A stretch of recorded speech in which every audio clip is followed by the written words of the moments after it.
Deborah, hi. Come in. Thanks. I can't stay long. Right. Well, what's wrong, Dermot? Normally ask me out twice before we've even reached the kitchen. Got the sack today. Oh, no. Why? Had an argument with a customer. Oh, well, if that was a sacking offence, I wouldn't have any staff. Well, it wasn't just an argument. Picked him up and dangled him by his feet until he stopped calling me Mr. Stinky. This is a child, is it? Yeah. Children in that toy department can be so hurtful. Well, I think I would have let you off with a warning. I'd already had a written warning for calling another one a stunted little turd. Well, maybe you shouldn't work with children. No, this was an old lady in the China department. Maybe you shouldn't work with human beings. Do you need anyone in your restaurant? Oh, Dermot, I don't know. You said you were short-staffed. You've got a record of dangling people by their ankles. No, that's it. I'm through with dangling. Well, have you worked as a waiter before? Yeah. Where? Tiny place in Scotland. It's closed down now. Oh, well. I suppose we could give you a try. Oh, brilliant! Didn't even have to wear my lucky interview underpants. No, you've just got to get your face out of my neck. We're sharing a magic moment. Oh, speak for yourself, Dermot. Put her down, Dermot. You're making a fool of yourself. Just give me a job. Well, you already had a job. Got made redundant. You're never made redundant. You're always fired. Hi, Gary. Nice day at the office? Pretty standard. George spent the day showing how to make a model windmill out of paper clips. Anthea had a nervous breakdown in her lunch hour, fortunately. And I filled my briefcase with yogurt. Oh, Billy banana flavour. My favourite.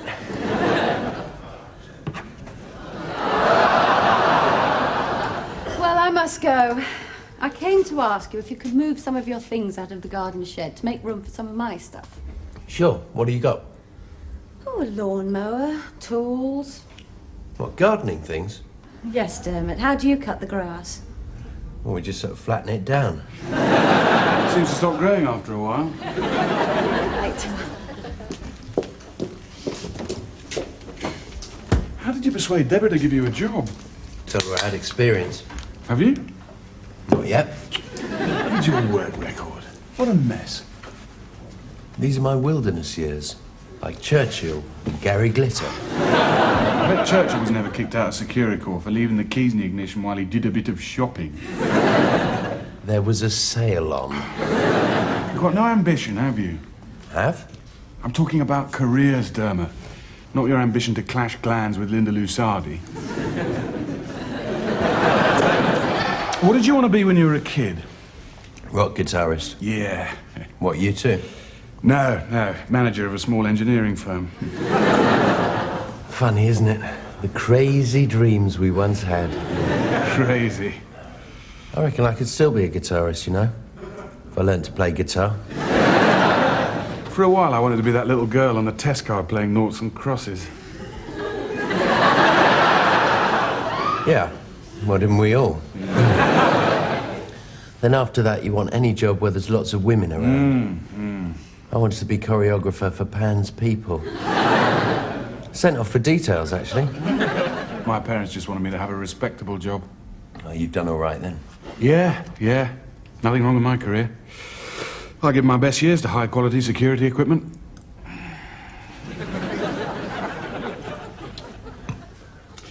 I mean, look at Dermot. He's been around.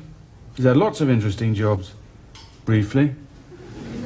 I'll tell you, we once nearly sold a pair of shoes to Bamber Gascoigne. It probably wasn't as exciting as it sounds. No, I'm sure it wasn't. I was excited for a while. Back in the 1960s. Found it rather worrying. Now Dermot's going to be working with Deborah. George, when was the last time we had somebody young and attractive in this office?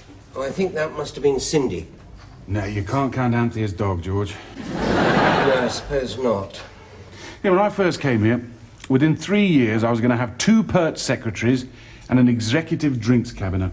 What have I got? Anthea and a flask. What do you want 2 secretaries for? I don't know. I think I was going to take one home at the weekends. I've got the biscuits you like, George. That's the entertainment budget shot to pieces. Thank you. I was wondering, Anthea, maybe next week we could experiment, tentatively, with some Garibaldi. This is what it's like at the cutting edge of British industry. Don't rush off, Anthea. I'm going to ask you something. Do you see me as a dynamic entrepreneur or a complete failure? Well, it's not that hard, is it? I'm obviously not a complete failure. I think I know the answer to that. Let me put it another way. Do you think this is the right environment for an ambitious and thrusting young executive? Well, isn't it more important just to be happy? Well, it's nice, but it's not... No! I think too many young people are scrambling to get ahead at the expense of older people. I'm sorry, but that's what I think. Bloody hell. What was all that ranting about? I thought Ian Paisley walked in the room. I think she's a bit sensitive. It's her birthday on Saturday.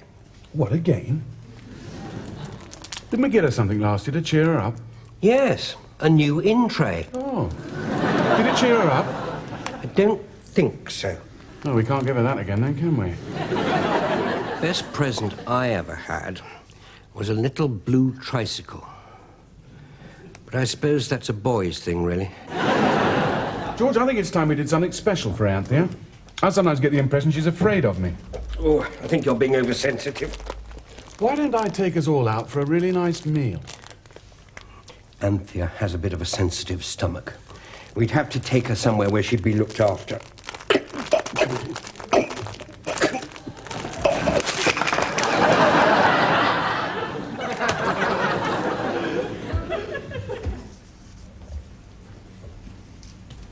Listen to this. A customer you are serving has a piece of food stuck on his chin. Do you A, ignore it, B, tell the diner the problem in a jocular manner, or C, remove the offending piece with a serviette? C. Well, it depends, doesn't it? I mean, if it was a great big strip of carrot or something, it'd be funnier just to leave it there. What's the answer? The answer, B, tell the diner the problem. See Appendix 3 for a selection of jocular remarks. I remember the first time Gary and I went out for a meal together. He spent half an hour with a piece of cucumber at the corner of his mouth. What did you do? I leaned across the table and sucked it off. Right then. We were romantic in those days. Yeah. This'll give us some ideas. My parents used to play it with me. Who's the Postman? An amusing career game for young folk. What else did you find in the shed? Oh, nothing as fun as this. Let's play with the lawnmower. No. Dorothy, you can be the doctor's wife. Who do you want to be, Dermot? Don't I get a choice? That's the only woman left. I lost the assistant librarian. You'll be the smug little bastard in the suit. No, my parents always let me be the accountant. You can be the baker. How come you both have real jobs and I'm just somebody's wife? Oh, look, I'm just as much a feminist as you are, Dorothy, but we got to stick to the rules, eh? I could be the engineer. No, you're a girl.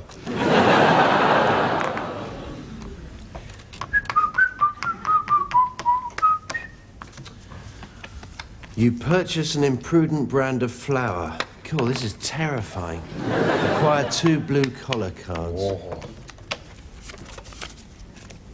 Your husband picks up something nasty in the surgery. Lose 1 climber token while you restore him to health. Oh, come on, you two. This is educational. It'll help you with your careers. There's nothing wrong with my career that a decent salary wouldn't improve. No, you nurses do an excellent job, but it's not a proper job, is it? Well, I mean, of course it is a proper job, yes, but it's in a sort of public service kind of a caring sort of a way. The chaps in your department award you a popularity prize. Earn 15 guineas. You're so smug, aren't you? You sell burglar alarms in a dingy little office for a dead-end company, and you come on like you're achieving something. Oh, I see. The other day, somebody at work asked me what you did for a living. I told them you were unemployed. It seemed more impressive. That office would close down without me. I'm responsible for people. I suppose I just push a tea trolley. I think you do an excellent job, Dorothy. Thank you, Dermot. In a really sexy uniform. Uh-oh, looks like trouble. You lose both thumbs in a kneading machine. Miss 6 turns. Oh, no. You don't have to worry about me. I've got a standing offer of a managerial job at Vulcan Technology. Well, go on then. What are you waiting for? Take the job. When the time is right for me to showcase my talents on a broader canvas, then I will. If you're scared of taking on a new job, Gary, just say so. Gary, is this yours? Yeah, I found it in the shed. God, I always wanted a Johnny 7. Let's play war. Yeah, no girls.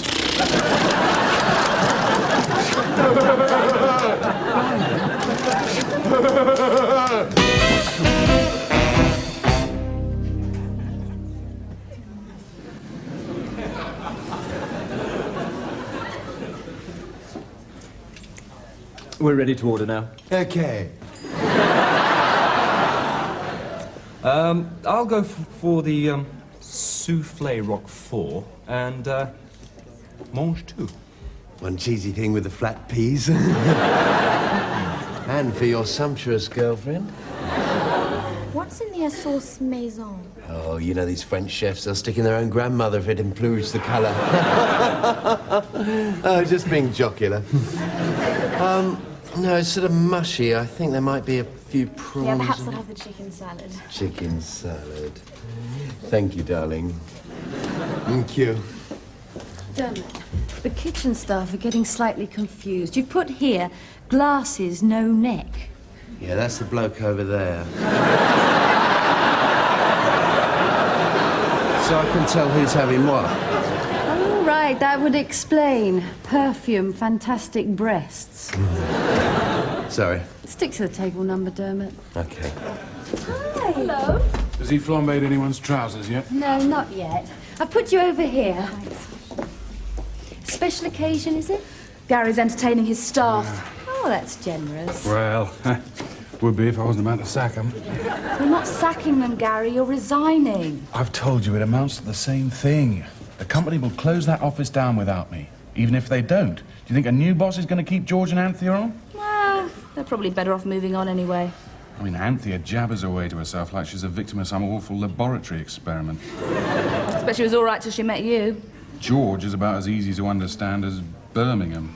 Anything to drink? Oh, God, you're not serving us, are you? I'm fresh and enthusiastic. You're untrained, incompetent, clumsy, and probably dangerous. Same thing, same thing. Anthea's going to be jumpy enough without you tipping a halibut down the back of her dress. Leave it out, will you? Try to impress Deborah. I'll have a vodka and tonic, please, Dermot. And Gary will have a straw and a bottle of the house white to calm him down. Cure. You'll have to tell George and Anthea I can't. It's typically arrogant of you to assume they can't go on without you. They can't.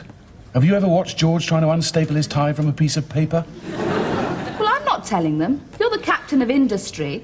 I just push a tea trolley, remember? You forced me into this job in the first place. It's Macbeth, isn't it? All over again, exactly. Oh, exactly. Macbeth. That's the play about a burglar alarm salesman who ruthlessly accepts a job just outside Hendon, egged on by a nurse without a proper job. I'm not a burglar alarm salesman. I'm a security Look, consultant. Gary, the whole... Oh, hello. Happy birthday. Happy birthday, Anthea. Thank you. Pretty brooch. Oh, I got that with my first salary check from Gary. I thought this was a good time to wear it. Well, we should do this every year. Ah, well, who can tell where we'll be this time next year, George?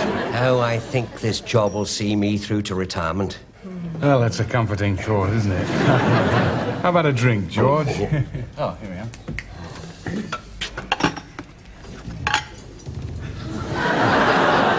Thank you.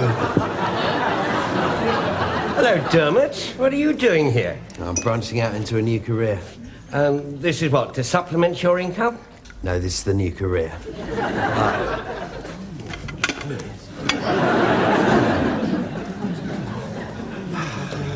There you go, mate.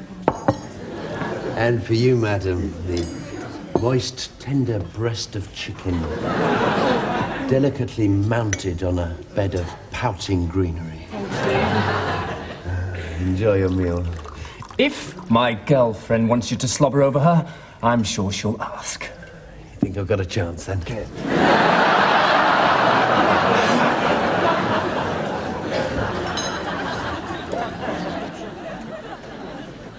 What about the pork? That hasn't got anything foreign in it. You sure it doesn't come with anything peculiar? Pork in a cream and mushroom sauce. Sounds like tremendous fun. I suppose I could scrape the sauce off if I don't like it. There you go, Anthea. But I don't like pork, though. I'm sorry. I'm holding you all up. No. You take all the time you want, Anthea. Right, so how are you doing? Silly bitch can't make her mind up. Well, maybe if you tell me what you want, I'll see if Chef can rustle it up. Well, what I really fancy is a bowl of cereal.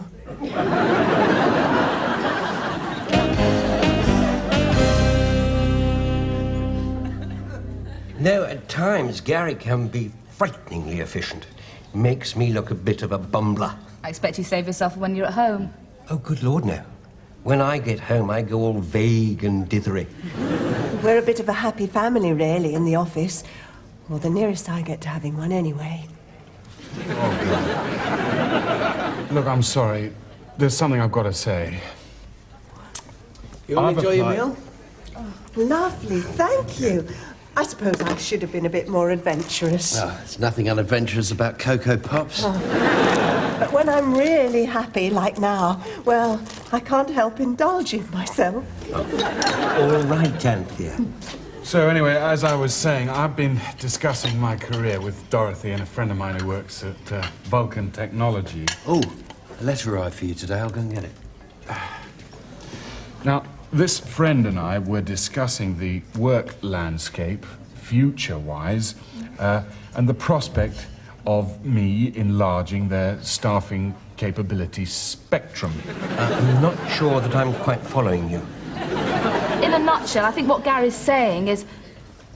Gary? Well, I've Here it is. accepted... Here it is. I'm trying to explain a delicate matter here, Dermot. No, I think it's got something Yeah, well, to if do you're with- so interested, you go and open it. So, anyway, this friend and I both agreed that the time was right to enlarge my career. Oh, dear. Prospectively. How many words? It's birthday charades. That'll liven us all up.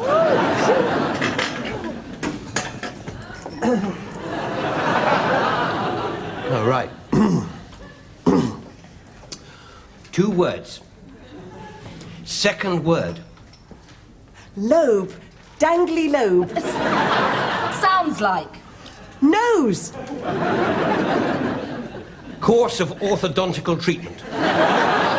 Mouth, lips, gob, gob. Nose. Can we have our bill, please? Oh, shut up! Sounds like gob. Job. Nose. First word. No first word. Nodding job. Italian job.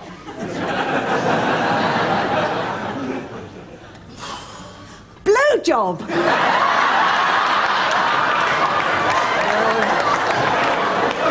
That doesn't sound right. No job. Nose job. What's no job supposed to mean? Is it a musical? Of course it isn't. It's a piece of bad news. It's me, isn't it? I've got no job. I'm going to lose my job. You haven't got the job. They've frozen recruitment. Never mind, Gary. At least George and Anthea didn't understand a word you were saying. Hey, smart ass. Bill. Okay. It's all right, Anthea. You're not going to lose your job. None of us are. I guess we're just the sort of people who never really go anywhere. Sorry, I was just being silly. Oh, There you go, Anthea. That's from Gary. Thank you. Happy birthday, Anthea. Thank you and goodbye.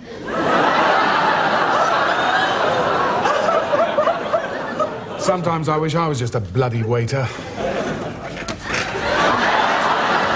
She had a bit of cucumber on the side of her mouth.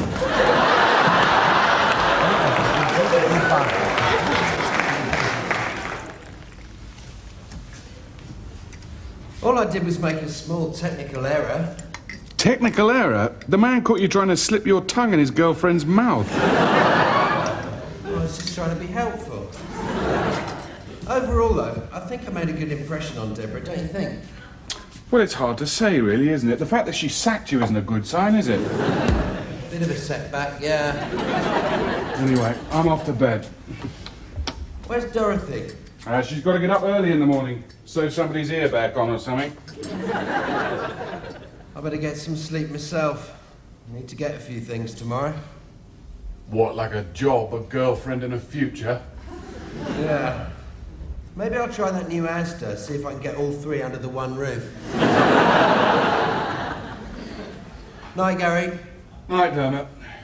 Night, then. Night. Yeah, night. Night. Good night.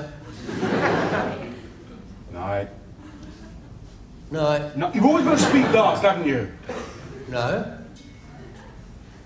Good night.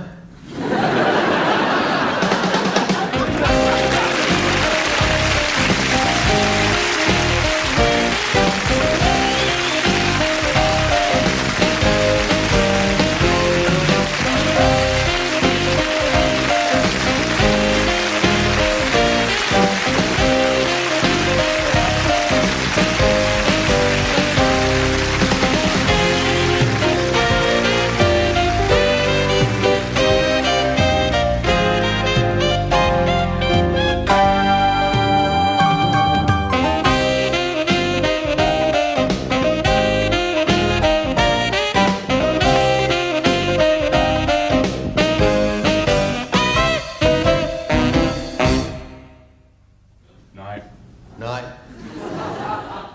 Good night. Good night.